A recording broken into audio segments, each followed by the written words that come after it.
I had reached my limit in the mentally exhausting days of being pressured by my mother-in-law. I can't take it anymore. I want to go back to my parents' house. When I said that, my husband approached me with a cold expression. Well then, let's get a divorce. There's no point in supporting someone like you. What on earth is he saying? After that, both my mother-in-law and husband fell into a complete breakdown. My name is Blair. I'm 35 years old and work in an advertising agency. I had been so focused on my work that I hadn't had any opportunities to meet someone.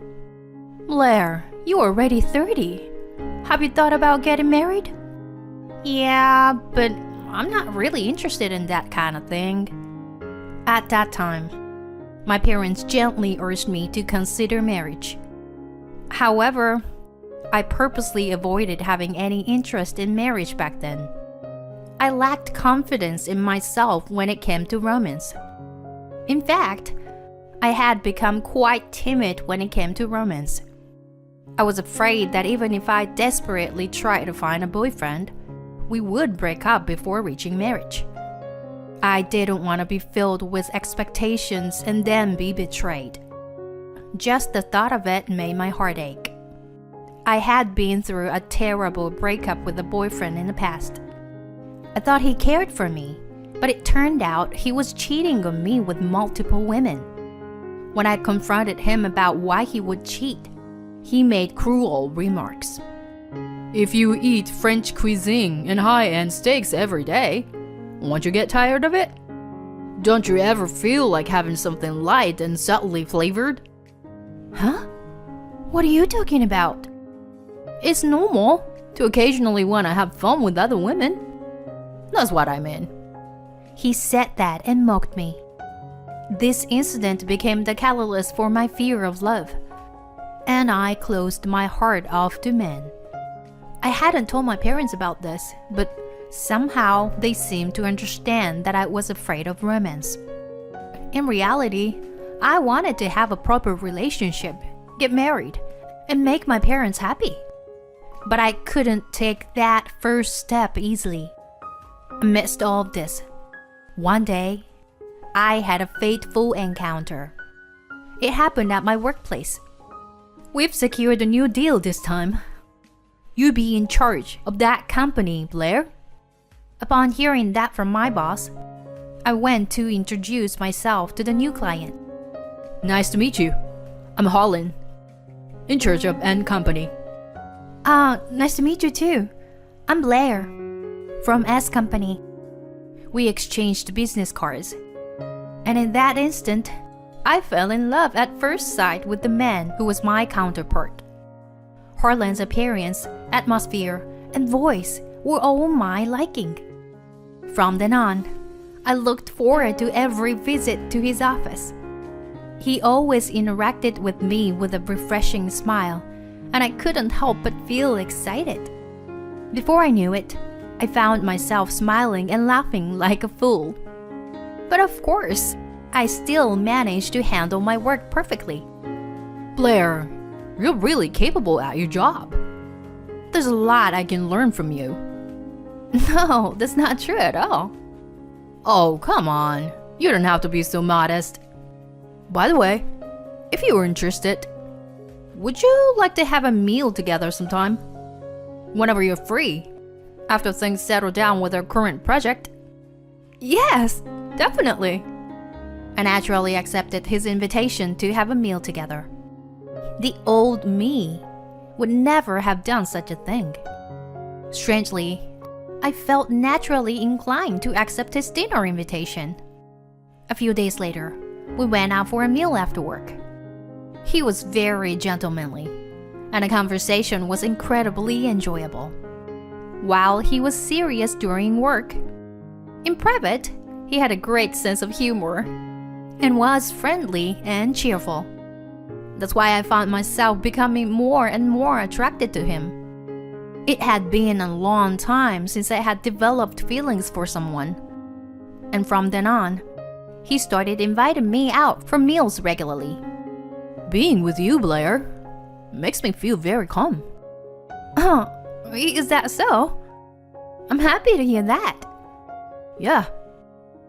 That's why, if you're okay with it, would you like to go on a date with me? Oh, a date? I wouldn't force you if you don't wanna. No way. No. I mean, I'd love to. Me too. I want to go out with you, Harlan. Really? Great! Well, first, how about an Italian? There's a place I've been curious about. Yes, let's go there. I was thrilled to be invited by him on a weekend date.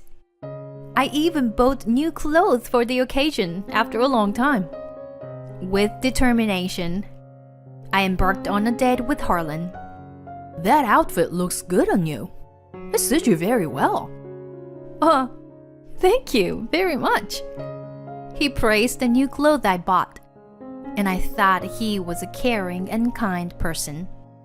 We went on several dates and eventually became a couple. I hadn't had a boyfriend for many years, so I had some anxieties. But the desire to be in a relationship with him was stronger. He always took the lead. I felt that I wanted to be with him forever. Then, 2 years after we started dating, he proposed to me. Until now, I wasn't interested in marriage or anything like that. But when I met you, Blair, I realized I wanted to get married for the first time. So, will you marry me, Blair? Saying that, he handed me the ring. My answer had already been decided. Yes. Of course I'll marry you. And so, we decided to get married. When we informed our parents about the decision to get married, they were overjoyed.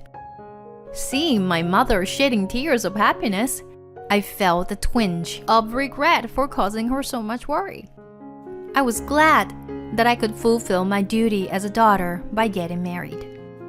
We then went to meet each other's parents, and my parents were very fond of Harlan. He is such a refreshing and well-mannered person. Yes, it seems like he's working hard in his job too. We can entrust Blair to him with peace of mind. I was happy that both of my parents accepted him. We successfully completed the greetings at my in-laws, and we decided to have a wedding ceremony. Many friends and co-workers attended the wedding and celebrated joyously. I received words of blessing from everyone and experienced unparalleled happiness. After that, we went on our honeymoon to Europe, and our married life as husband and wife began. I continued working even after getting married. Therefore, we shared the household chores. On days with overtime, we cooperated and took turns cooking and cleaning. My husband had lived alone for a long time, so he could manage to cook to some extent. Even though it was mostly simple pasta, I was grateful that he made it. On our days off, since we both enjoyed visiting cafes, we would search for new cafes we hadn't been to and go together. We also went to the beach as part of a drive and had a great time together. Our newlywed life was very happy in that way. I, who was timid in love, never imagined I could have such a happy married life. So I was truly delighted. We will continue to create joyful memories together in the future. We want to have kids too. I was thinking like that. So I never dreamed that such hellish days would come after that. 3 years have passed since we started our happy married life together. We still had a great relationship and were happy. In the midst of that, one day, an unexpected event occurred. Huh? Dad collapsed? It was a sudden message from my mother-in-law. She said that my father-in-law suddenly collapsed at home and was taken to the hospital by an ambulance. We immediately headed to the hospital.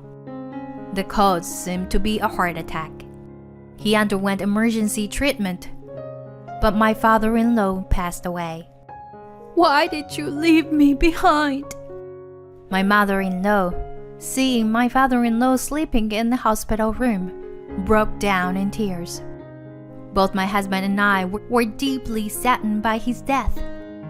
But my mother-in-law's despair was unbearable to witness.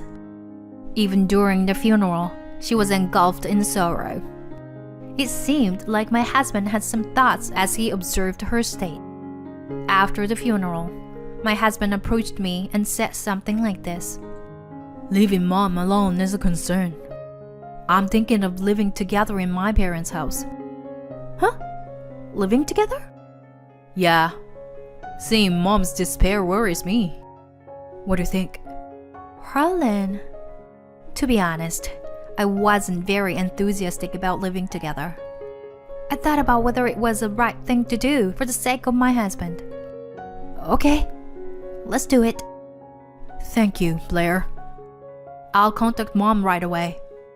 My husband said that and called his mother, deciding to move to his parents' house. My mother-in-law, feeling lonely being alone, quickly accepted the idea of living together. And so, our cohabitation with my mother-in-law began. Even though we started living together, my mother-in-law still carried the heavy burden of grief from losing her husband, and she wasn't very energetic. So my husband and I shared the household chores as much as possible, trying to lessen her load. The house was bigger than our previous one, so it took a bit more time, but it wasn't a major issue. However, around 6 months, my mother-in-law's attitude started to change. Hey, Blair? Why are you letting Harlan do the household chores? Oh, well, since we both work, we've always shared the household chores. What are you saying? The wife should do that kind of thing. What? And what do you mean by saying you've always shared the chores? Have you been making him do the chores all along? This is unacceptable. My mother-in-law started shouting like that. From now on, I absolutely won't let Harlan do the household chores. You will do everything. You got that? What? After that, all the household chores ended up being my responsibility. Whenever my husband tried to help, my mother-in-law would say, Harlan, you don't need to do them. She tried to prevent my husband from doing any household chores at all. I ended up struggling with all the housework on my own every day. Meanwhile, my mother-in-law seemed to be getting more energetic day by day. In proportion to that, she became more strict and critical towards me. What's this? This dish doesn't taste good at all. Did you always feed my son with such terrible food? Unbelievable. My mother-in-law constantly complained about my housework like that. And my husband didn't intervene to stop her bad-mouthing me. Hey, why don't you stand up for me? Isn't it a sign that mom is feeling better? Let her say a few things. She's grieving for losing dad, you know. It's a good thing that she is feeling better. But logically, it's not right. I have no reason to endure complaints and bad-mouthing from her. But her insults towards me just never stopped. She also put pressures on me, asking when we would have her grandchildren, or when I would quit my job. The burden of chores increased, and I was under stress from my mother-in-law, both mentally and physically. And in the midst of all that, an incident occurred that made me suspect my husband's infidelity. I learned about it from a colleague. Isn't this Harlan? The colleague, who was on a trip to a local tourist spot, witnessed Harlan walking with an unfamiliar woman there.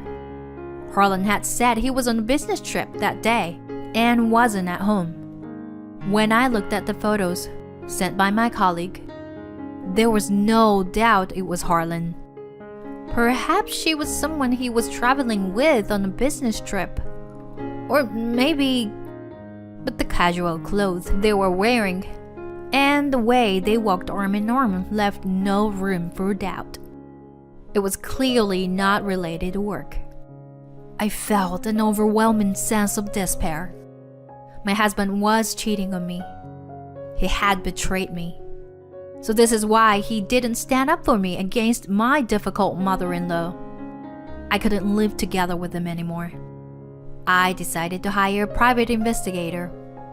I decided to gather evidence of my husband's affair. The evidence photos quickly piled up, and preparations for divorce proceeded rapidly. Meanwhile, my mother-in-law's verbal abuse towards me continued, or rather, it got even worse. My husband still didn't do anything to stop it. He simply had no interest in me.